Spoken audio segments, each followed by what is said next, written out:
Well, it's time to do business again. On Business Incorporated, 55 minutes is what we have. And here's what we have prepared for you in those 55 minutes. Just days after the new prices introduced in Egypt, we'll find out the impact on Egyptians.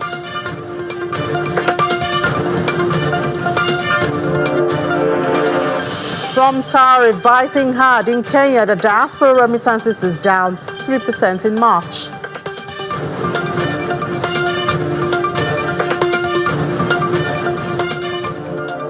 A good one for Zimbabwe. The pensions industry has recorded a strengthening in 2024.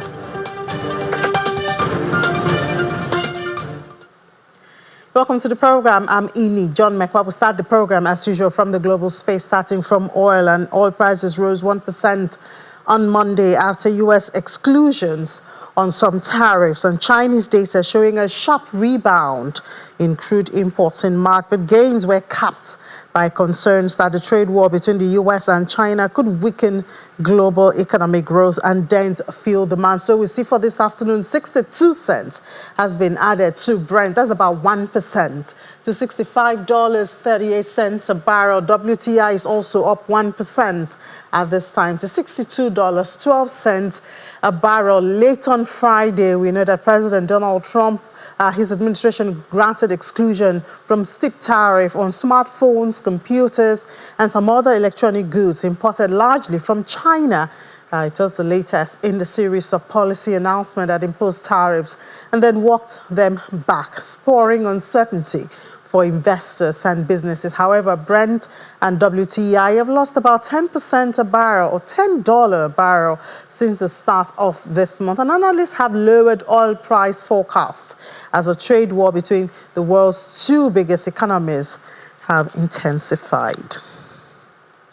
And still in the global space, gold prices retreated on Monday from a record high that it hit earlier in the session as trade tensions eased after U.S. President exempted smartphones and computers from reciprocal U.S. tariffs. And it's the reciprocal that has been exempted. So we see spot gold this afternoon down 0.1%, 3,232. So even though it's a drop, it's built on the price that we saw on Friday. U.S. gold is on the flip side, 0.1%, $3,248.20 per ounce. Spot silver is down. It's all about 0.1 and 0.1 and 0.1. That seems to be the movement pattern. $31.91 a barrel. Platinum is up much more than that, 0.6%, $948.45. Palladium is also up almost 1% at 0.8%, $922.98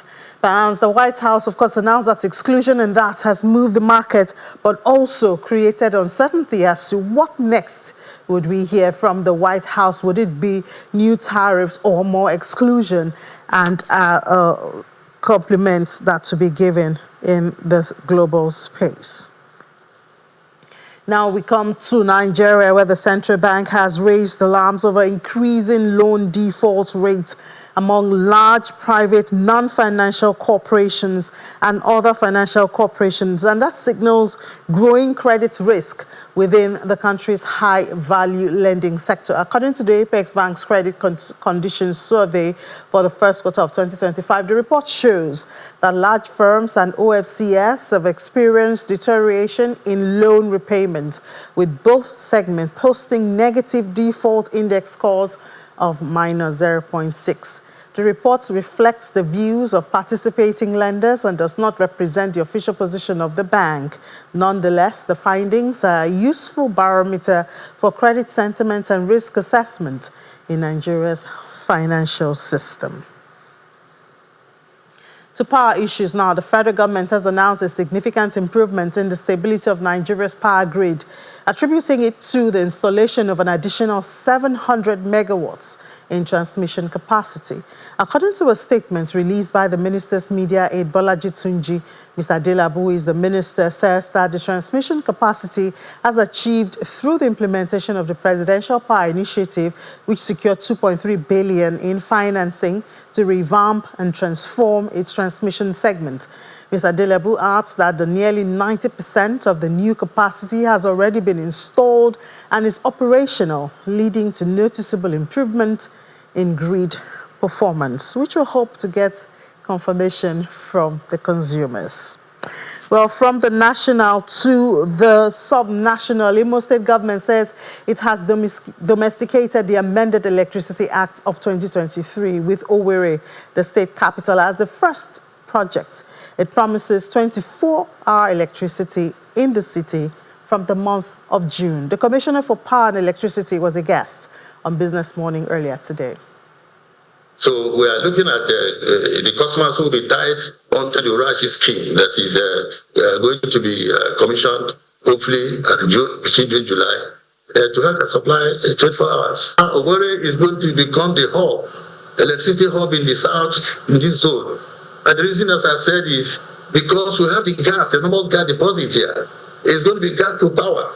You see, what we should understand about development in the power sector, it's a little bit more complex because you have to deal with the issue of generation. You have to also come to transmission and distribution. So while we are now trying to expand the grid and also upgrade some of our facilities, some of the overloaded transformers, those are the issues that we're now beginning to deal with. As I said, the people who were operating this network before now did virtually nothing by way of upgrading the network or developing the network. So what we're trying to do now is to develop and also upgrade some of the overloaded facilities.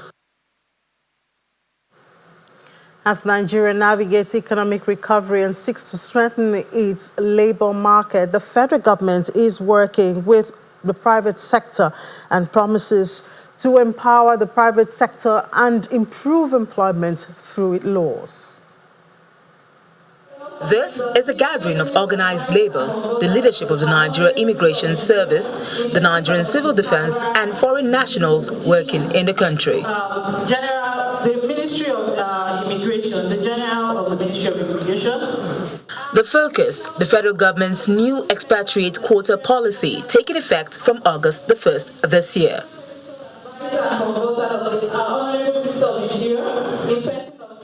The Director General of the Nigeria Employers Consultative Association, NACA, sets the tone for the conversation. Getting out of the country on a daily basis, you have an equally high number of foreigners, friends, and nationals of different countries also trooping into the country. That is the irony of it.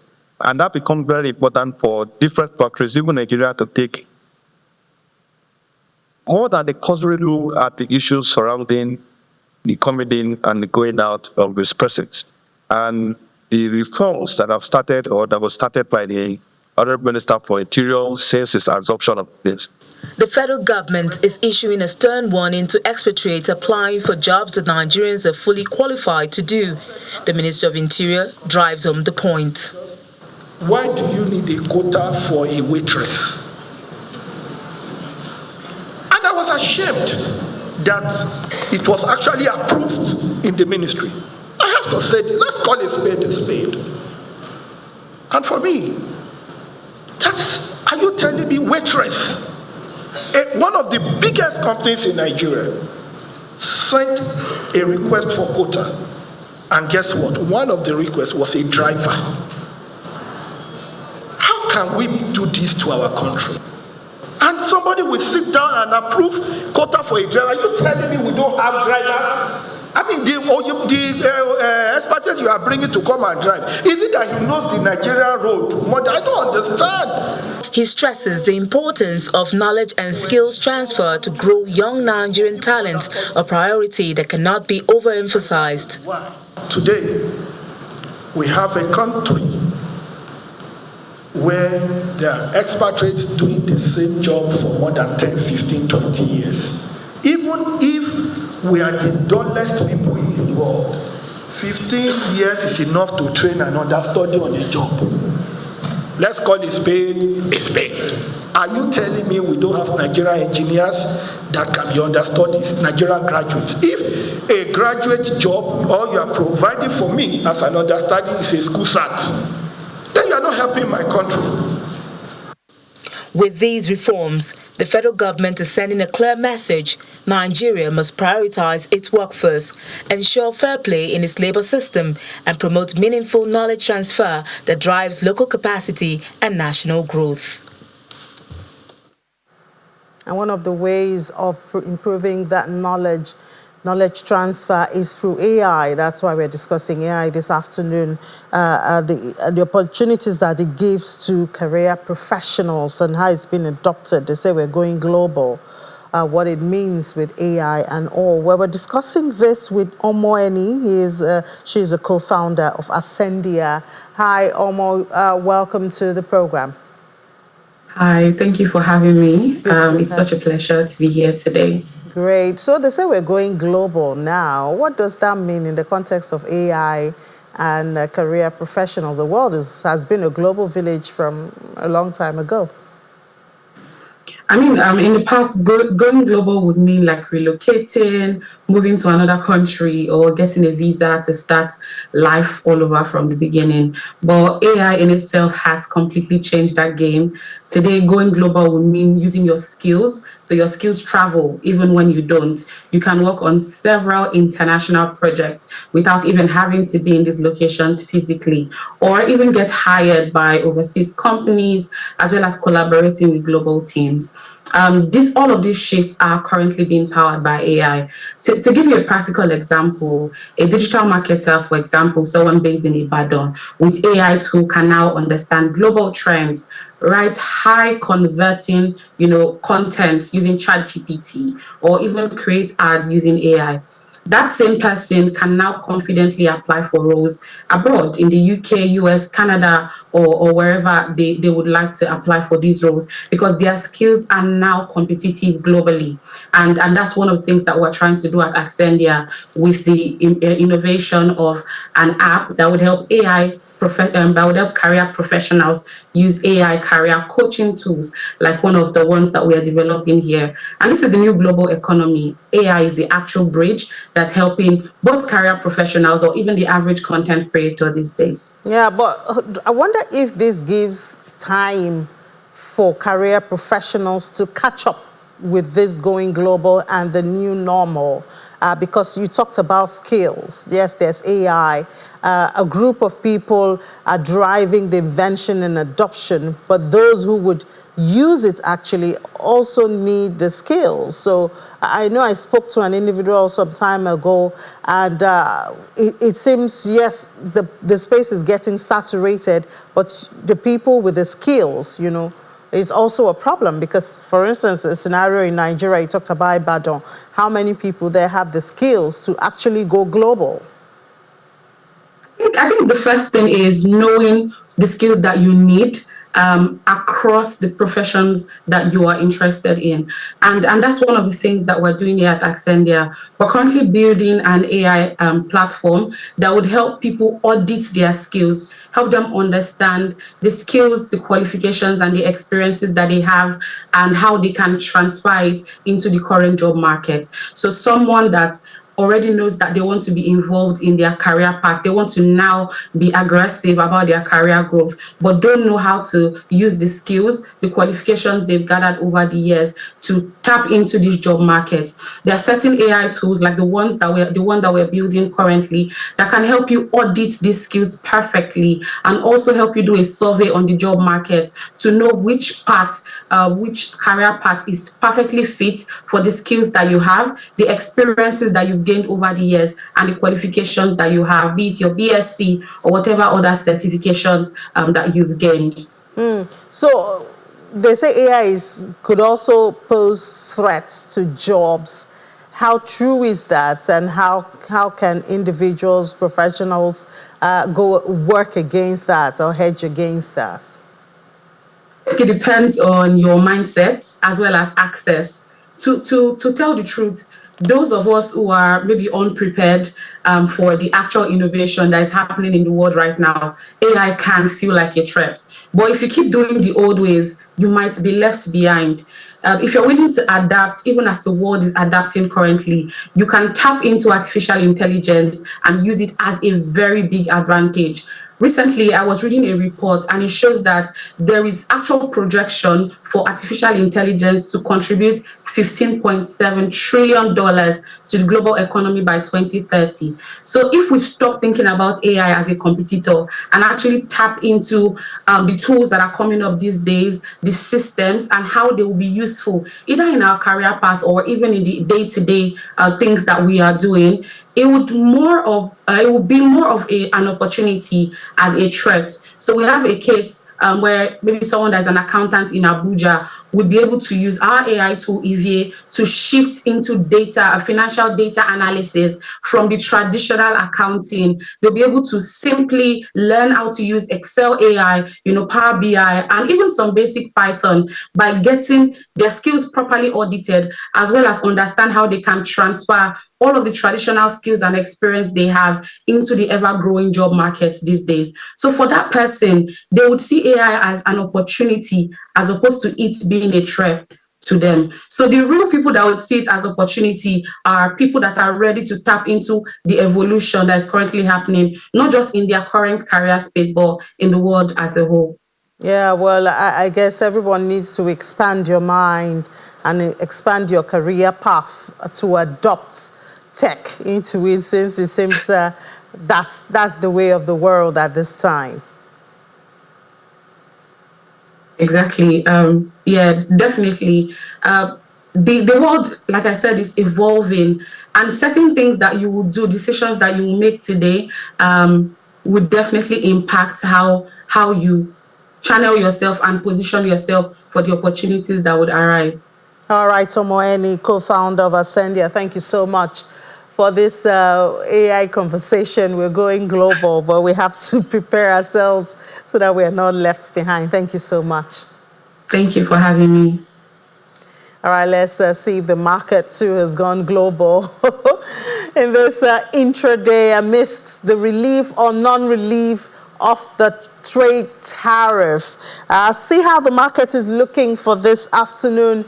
Talking about Nigeria, of course, I'm a Nigerian, so permits me to always look the way of Nigeria first. So we see the NGX has recovered, is intraday in the positive, even though not so different, because we're still around 104,000.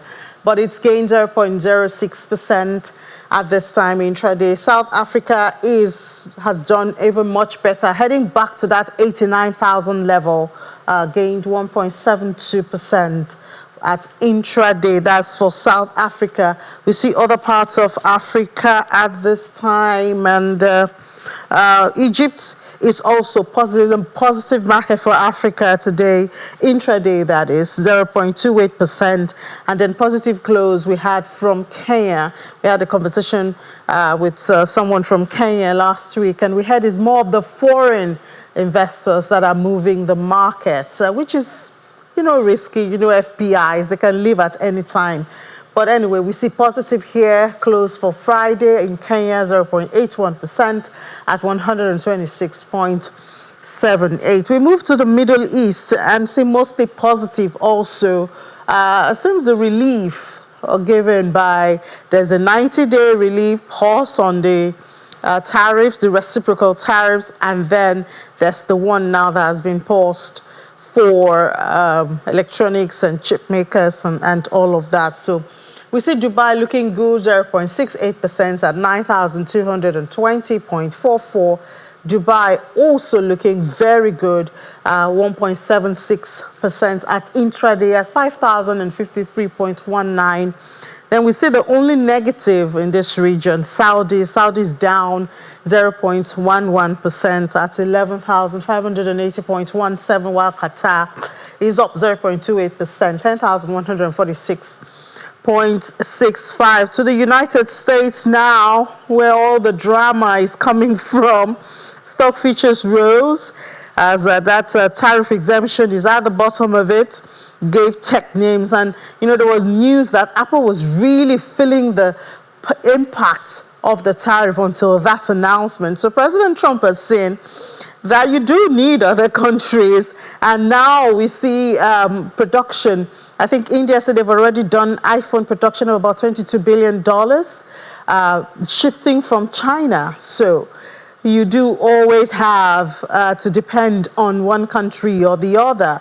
Remember that President Trump has also dealt with some immigrants inside the United States, and these are the labor that work on this manufacturing and all of that. So I guess Americans will have to take up the manufacturing work themselves, if they are to sustain the economy. Maybe that's the new normal that President Trump is looking for. But anyways, so the market is looking really green today, obviously from that tech announcement. So you can imagine what will happen to NASDAQ, almost 1.6% in the green, 19,106.75. That's, of course, drove the market. Asia is also green. Nifty is on holiday, that's for India, but for others, from the Nikkei 225, to the Kospi, almost 1%, the Hang Seng, 2.4%. Everybody's in a good mood. We don't know how long it will last. The Shanghai is also positive, 0.76%.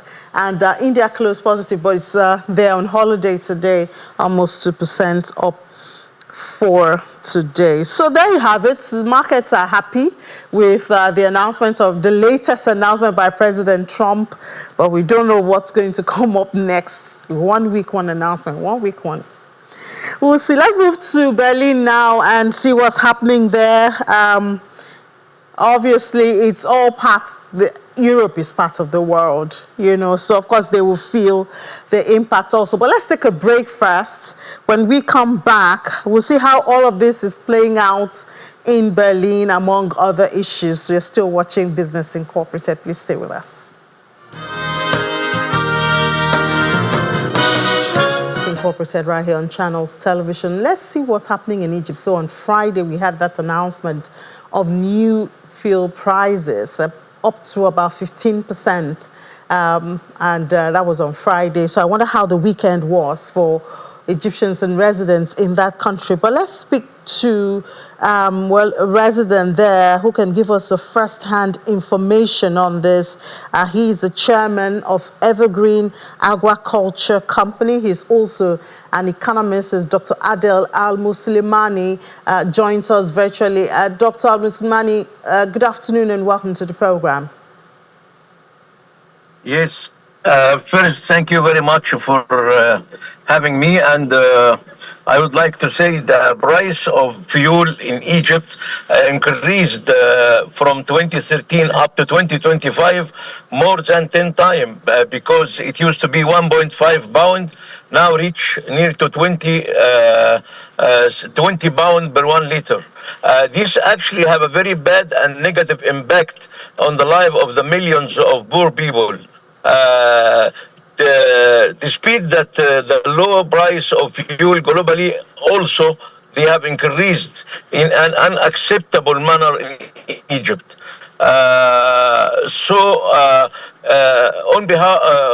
On beside of that, a lot of goods and a lot of service also become more high price for the people, and this is give a very bad and negative impact.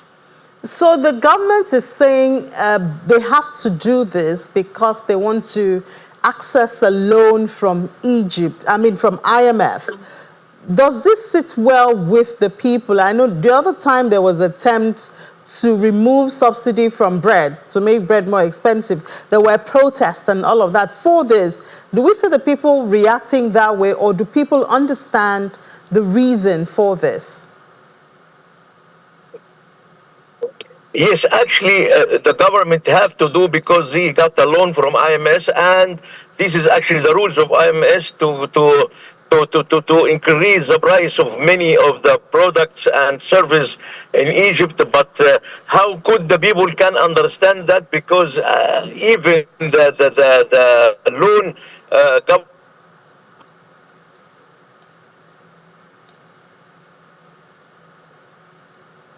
All right, looks like we have a got loan rapidly high. Now I think over the. Sorry? No, go ahead. Go ahead. I lost you for a bit, but please go ahead. Okay.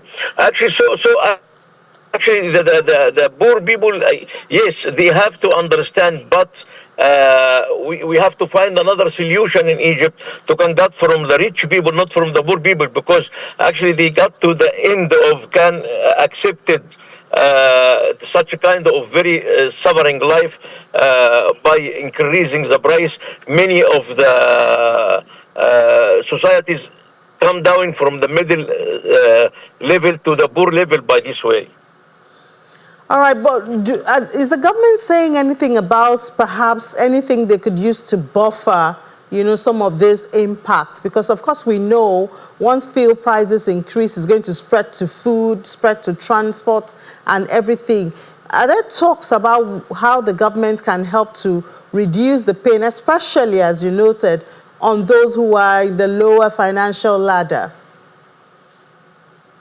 Actually, my friend, is the problem that the government, when got the loans, they use this loan for making some.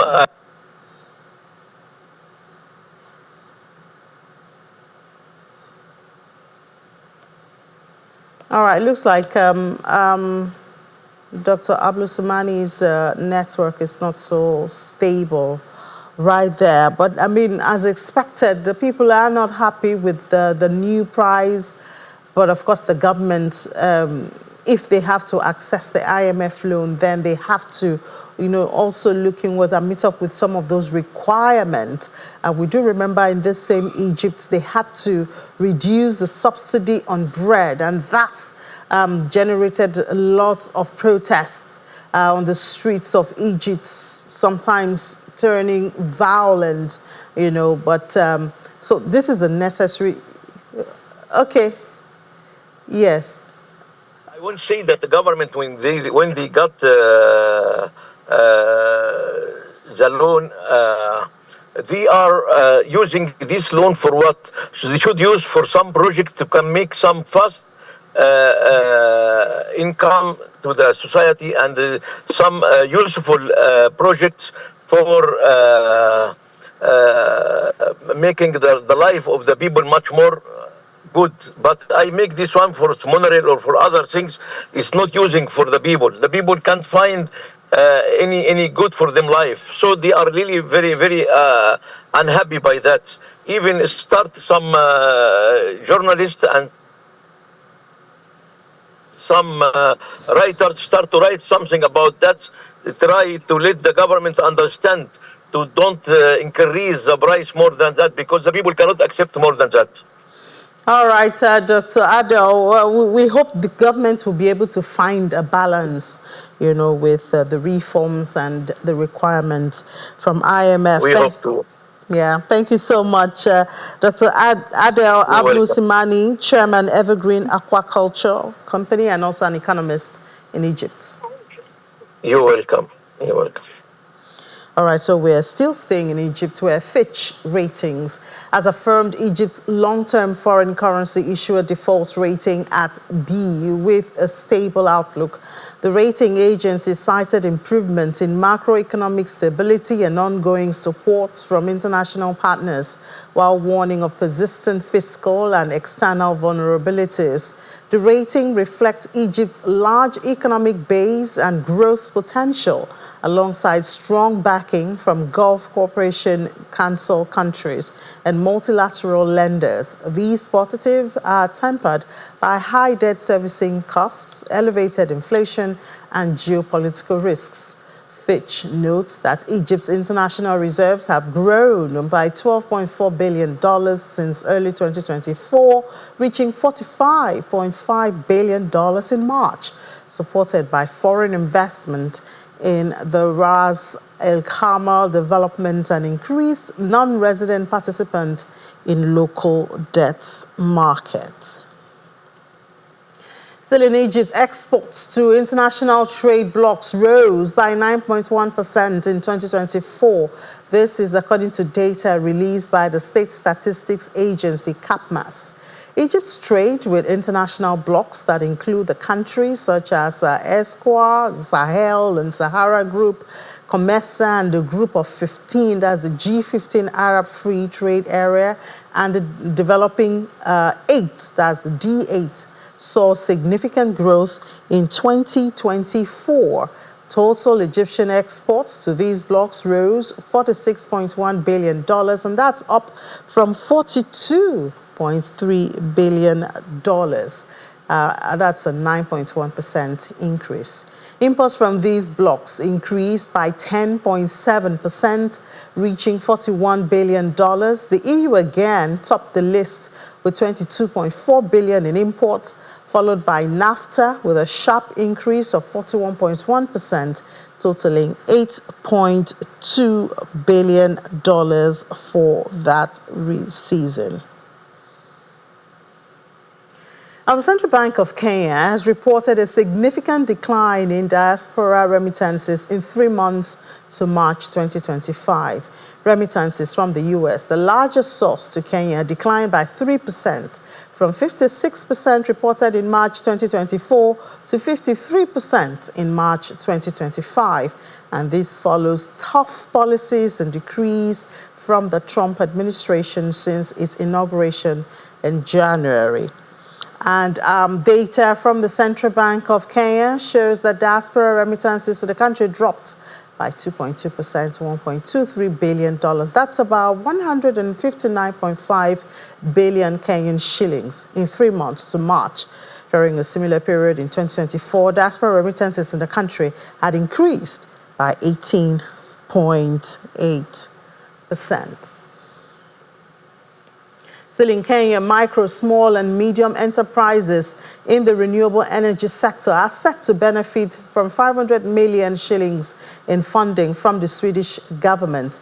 The Africa Enterprise Challenge Fund, in partnership with the Swedish International Development Cooperation Agency, officially launched the React Kenya program, which focuses on transforming Kenya's energy sector through interventions in energy access for underserved regions, productive use of energy, e-mobility, circular economy initiatives, as well as green transition technologies. According to the government statistics, only 30% of households in Kenya have access to clean cooking energy. This means that majority of Kenyans still rely on traditional cooking methods and wood fuel, which contributes to deforestation. And away from Kenya, the pensions industry's total asset valuation in Zimbabwe is up 13.3%, and it's now at 2.26 billion. That's in 2024, driven by revaluation gains, new investments, and fair value gains on investments. The growth from a 2023 comparative of $2 billion expands the industry's investment capacity. In the Insurance and Pension Commission of Kenya, the new report for the year ended December 31, the regulator notes that the industry's assets were concentrated in investments, properties, and quoted equities. The regulator reveals that the industry's total membership, excluding beneficiaries, was 977,423 as of last year, and that's an increase from 940.71 in 2023. Still in Zimbabwe, the government has promised to keep supporting ethanol production as part of its plan to cut air pollution and reduce fuel import costs. A parliamentary shared this after visiting an ethanol plant to check its operations and discuss ways to improve the industry. Officials stressed the importance of mixing ethanol with petrol, which helps lower harmful emissions. Officials also stressed the importance of mixing ethanol with petrol, which lowers harmful emissions. And the visit highlights the government's push to meet its biofuel targets, including a 20% ethanol blend in the country. Ethanol blending is part of Zimbabwe's climate policy, which promotes cleaner fuels to fight pollution. The move also helps the country rely less on expensive fuel imports.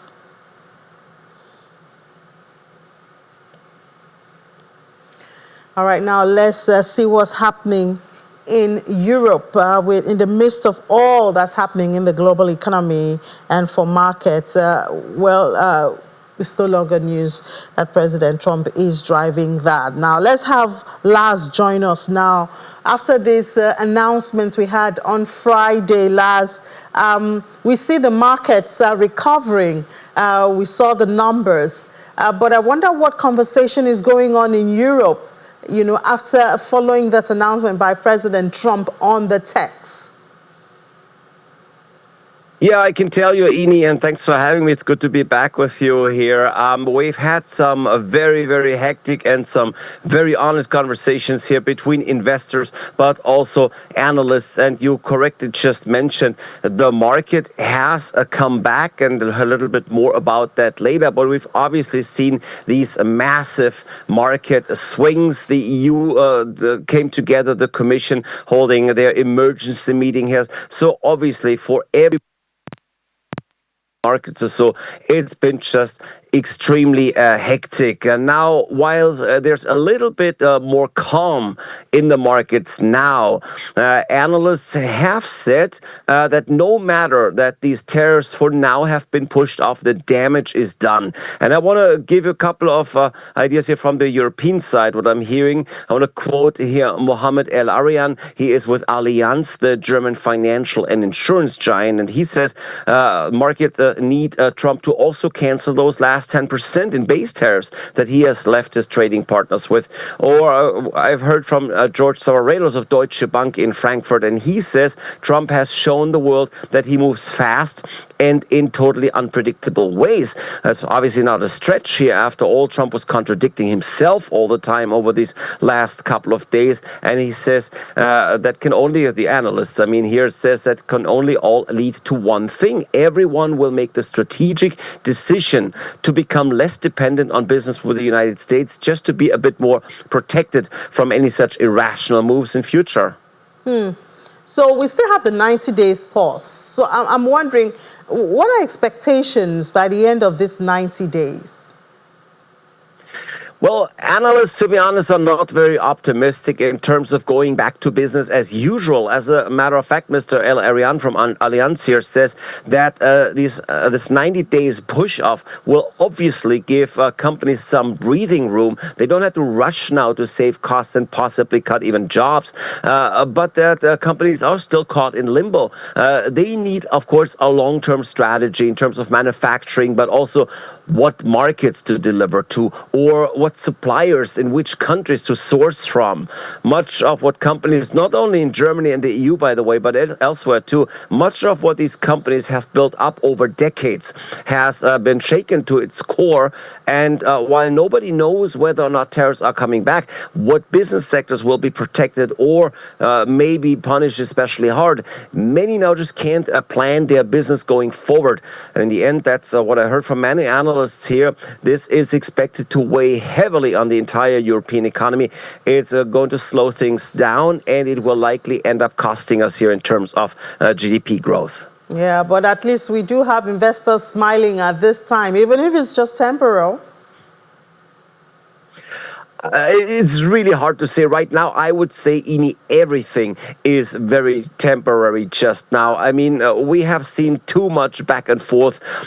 Just if you just look at what happened this weekend, the back and forth here over tech tariffs, with the U.S. canceling tariffs on cell phones and chips and electronics from China, and then on Sunday announcing that those tariffs are likely coming back in a different way in a month or two. Now, looking at the DAX in Frankfurt, we're seeing it up 2.5%. So trading is going well, but I think that just makes it clear that investors take the good news of those tariffs being gone for now, and that just outweighs the worries that they're still having over the tariffs coming back. So, whatever. people are discussing long-term scenarios. That's what's important. And there are currently two that are mentioned and that we're being thrown around. The optimistic scenario is where the U.S. will actually make some trade deals pretty much at the levels seen before this whole circus blew up. And Ini, obviously, I don't think it's an unrealistic scenario because we do know Donald Trump is a showman. He would happily probably sign any deal, even if it's just a rewrite of an old deal, so he has something that he can sell as a win. And then trade could likely go back to somewhat the way it was before. But the other scenario people are worried about is that Trump may escalate further, not only with China, but that he also can reach a deal with others, including the European Union. And then we're going to see the same tariffs go into effect in 3 months. And that's why some analysts are warning people not to necessarily see last week's lows as the bottom of the market. Markets will be volatile for a while. The whole situation right now is pretty much up in the air, and that's pretty much really the only thing people actually agree on. Yeah, Lars, I think you've had a lot of conversations with these analysts, and you don't have a lot of faith in President Trump. I wish things would be easier, Ini. Yeah, I wish too. But thank you so much, Lars. We'll see what happens tomorrow. Yes, thank you, Ini. All right, so back here in Africa, when we spoke to our correspondent, Juliana Olayinka, earlier today, she did tell us she was in Marrakesh. She's there for the GTEx Africa Morocco 2025. And it's GTEx Africa. It's a tech and startup event taking place from today until April 16. And it's primed to forge new partnership and explore new industries, thereby elevating influence and impact on Africa's digital landscape. Everybody's discussing digital now. You can see some VIPs right there leading the conversation. And this year's edition is an expanded agenda beyond the traditional focus on AI, cybersecurity, telecoms, to cover energy transition, mobility, edutech, sports technologies, and agri-tech. And it's supposed to have a whole lot of conversations going on there. And now Juliana is there representing Channels Television, and she's having a couple of talks covering some of those panels and also some interviews that she has shared with us. We build educational games for kids to help them improve their numeracy and literacy skills. And we're making use of interactive stories, games, just to make it fun and exciting for these kids. So over the years, we've seen that kids are not really excited about learning. And that's part of the reason why we said, okay, kids love games. How do we make learning fun and interactive for them? A successful week for me would be having over 1,000 downloads of our mobile app, because it shows that we are doing something amazing and innovative and people are interested in our solution. Thankfully, our government is doing something better. We're here under the NIT Daham. They have seen the need for such innovation, and they are making this infrastructure available for us. So I will say Nigeria is actually doing an amazing job to help onboard all of the startups and the amazing work we are doing. Juliana, of course, will be feeding us with a whole lot more of what's going on right there in Marrakesh, Morocco in the coming days, seeing that the event ends on the 16th, and she's right there dealing with that. Now, let's take a break. When we come back, we'll see how all of this is affecting the crypto space, talking about the 90-day pause, that's on the one hand, and then the one on tax that was announced on Friday by President Donald Trump. We'll see how the crypto community is reacting to that after this break. Just stay with us.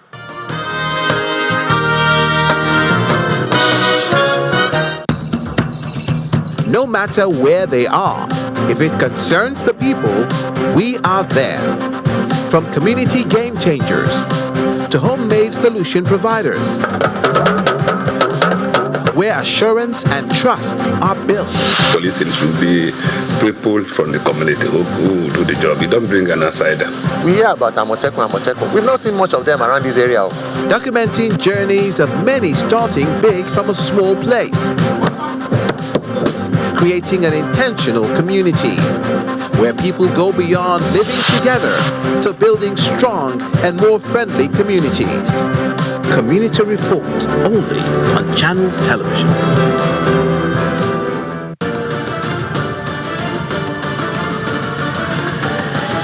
And Ifeoma Williams, your guide on this transformative journey. Welcome to Transform Her, the first of its kind on-air coaching program exclusively on Channels Television. I define a product as that perfect thing that people are ready to part with their money for. In a male-dominated environment, being required to uphold a position of leadership. The good, the bad, the ugly, they all pull together to make you this woman and this person that you can be. Join us in shaping the future of African female leadership as we provide practical resources for entrepreneurs and aspiring C-suite leaders. Every Wednesday at 4:30 p.m.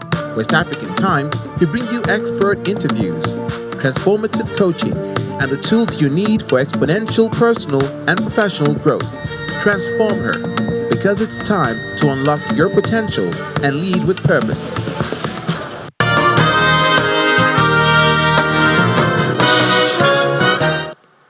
Welcome back. Still watching Business Incorporated here on Channels Television. It's crypto time, and we look at the board and see Bitcoin. Well, I really do not understand the movement of Bitcoin these days. You know, you see it 1 minute on 79, the next minute on 83. So I don't know if that volatility is off. Are we going to have a stable movement one way or the other now? At least predictable. But for this afternoon, we see it's up 0.76% at 85,176.39. Ethereum follows suit.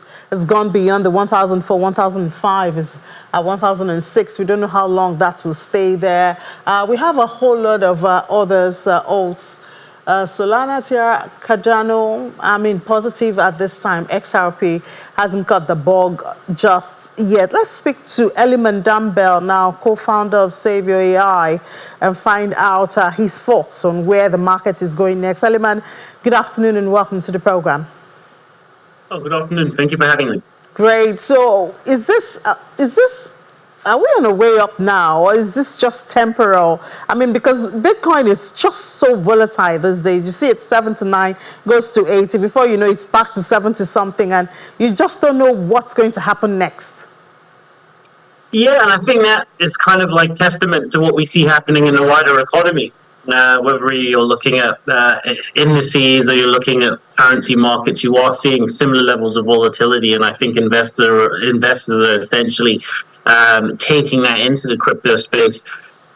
In terms of its next direction, at the moment, in terms of Bitcoin on a weekly basis, it is tracking more towards, let's say, oversold territory. So there's a lot of bearish sentiment currently in the market, but it is close to breaking out of that level. So I can potentially see it moving back towards 90K, let's say, towards the end of the month. Yeah, but that depends on President Trump. He could have an announcement today, and that would change the trend that's expected. Absolutely, as you rightly say. We are pretty much, the markets are at the whim of President Trump. And we are seeing, again, every other day, whether it's increasing tariffs of China or China retaliating with their own tariffs or having a 90-day pause. So it depends on what side of the bed Mr. 47 wakes up on to determine how we could see the markets move. Yeah, I wonder if you guys voted for that, when he was coming and the crypto community was happy. Did you see this scenario somewhere around your charts that you read? Absolutely not. I think, again, a lot of people were somewhat blinded by the fundamentals. A lot of highly influential people in the crypto space, of course, sort of supported the Trump campaign, and we saw like the launch of the Trump coin and so on and so forth just the day before he went into office. So a lot of people were bullish that Bitcoin was trading above 100K. Some people were talking about it going to 150, 200K, and now the tables have essentially turned. So the technicals didn't necessarily suggest this. And even if they did, I think people were more blinded by the optimism of the narrative. rather than looking at the charts. Yeah, because even the expectation that the US is going to have some of its reserve in crypto, we saw that turn, in front of everybody. It's not going to be them putting reserve there, but what they can get from fraud or, seized crypto. And that was another disappointment to the community. Absolutely, like the way say, a lot of disappointment. And I think in terms of American-based cryptos, we're talking about Solana, Ripple, and a few others. So we did see some rallies in those, if I remember correctly, at one stage, Ripple and even Solana rose by over 50, 60, 70% in a space of a couple of hours. So those moves did exist, and I do still believe, especially now having a more crypto-friendly SEC, you could see the tides turn. But I think now everything is being overshadowed by the tariff. So even though there are opportunities in crypto, markets are waiting just to see the storm somewhat pass in terms of this tariff risk. And once that's off the table, then I think we could see more bullish activity. Yeah, well, I wonder if we could put that off the table anytime soon, seeing what's going on between President Trump and China. So, but I don't know, but let's just be optimistic and hope that, for now we have a bit of stability. What are your charts telling you about Bitcoin and Ethereum for the week? Yeah, I think for the week, again, it looks like a lot of consolidation at the moment. So you are seeing it consolidating between 75 and 85K. I think if you're looking at the daily time frame, it looks like Bitcoin could soon break out of the 50 level on the RSI, which has been a resistant zone pretty much since January. So there is a lot of optimism that if it finally breaks out of that 50 territory on the RSI, it could move above 86, 87 again and start heading above 90K. This week, I believe. That's for this week. Absolutely. It's literally on the cusp of breaking that 50 level on the RSI on a daily time frame. And I do believe once it does, again, for the first time this year, I do believe you will see bulls begin to return to the market. All right. But are you guys shorting or longing now? I think generally what you will see is a lot of either it's long-term investors, of course, are just holding on to their positions. But in terms of day traders, some may already have pending orders above a certain territory. So you would already see those orders placed. And once we do see the price climbs or climb beyond a certain resistance level is where you will see people start to execute those positions. All right. Well, you sound at least a bit optimistic for the week. Let's hold on to that optimism and hope that hearts will not be broken and Absolutely. President Trump will wake up on the right side of the bed all through the week. Fingers crossed. Fingers crossed. Thank you so much, Eliman Dambel, for that. Thank you. Well, I guess we'll pray that President Trump will wake up on the right side and there will be consolidation on what we already have. But that's it on the program. Thank you so much for being a part of Business Incorporated today. Do remember, tomorrow we start the cycle again at 10 a.m. with Business Morning to give you 55 minutes of current and relevant business talks. And then at 1 p.m. we'll give you updates on that. But if you want to repeat the experience from today, you can go to our YouTube channel and watch either of the programs. So it's not over yet, though. I'll see you at 10 p.m. See how the market fares at the close of trade today, at least here in Nigeria. John Mekwa, I'll see you later.